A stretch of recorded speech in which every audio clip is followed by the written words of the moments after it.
Hey everybody, it's Tamara. Thank you for joining in again. And today's topic I did was on being selfish and dishonoring others. Love is not selfish and it does not dishonor others. And that's what the lesson is today. So going over to the website at tamarabernadette.com will be the lesson. And again, there will be a blog post to read about it, which will be an excerpt from a short excerpt from the book, and also just talking about the definition per my experience, because you can say being selfish and dishonoring others, it's so huge, it's so vast. But I write this, like everything else, from my perspective, my experiences, and so forth, because this is what the Lord did in my life. So the thing is like everything else, I did not think that I operated my life through being selfish. But selfishness can creep up in so many different ways. And the bottom line is that's not showing love for your family, for your spouse, for your friends, or anything when you are being selfish. And being selfish is hoarding everything. It's a sense of greediness.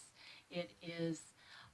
It could be greedy with your money, with your time, with being preoccupied with yourself, with wanting something from somebody else and not returning the love, or doing something for to be raised up for purposes of getting attention to yourself.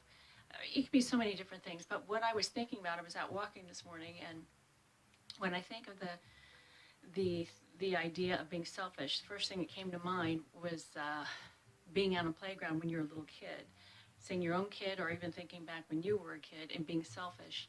That's what we learn when we're kids, because we want everything to, first of all, to be about yourself. You're thinking about me, and then you don't want to share anything. It's about not sharing, right? It's about not sharing what you have. That could be your gifts, it could be your time, it could be your money, it could be any blessings that God has given you. And the thing is when He gives us blessings, oftentimes we forget that this is not for ourselves. This is to share with other people, because God will bless you with money because He's expecting you to share it, to give it. It could be your time. All of a sudden you've got lots of time to be able to help organizations, help your church, help with your children's, in your kids' class. It could be spending more time to help your husband do whatever he's doing, or spending more time with your parents, your siblings, or whatever, being more available. And if you are so thinking about, oh, my time is so precious to me, that's selfishness. Or my money, oh my gosh, I wanted to buy this instead. So and so might need this money for, pay a bill or something, but I really wanted that dress. Do you need it? Probably not. But selfishness is ugly. Bottom line, if you can help somebody, help them. But God's going to check you on it. He's going to check you on it, because a lot of times you might pull open a drawer and you've got tons of stuff you don't even need, but you keep it because you're a hoarder. I know lots of people that are hoarders, but you're hoarding it just because you want it. You don't need it. There are other people that could use it. Donate it. Anyway, that's what this topic is about. And then do not dishonor others.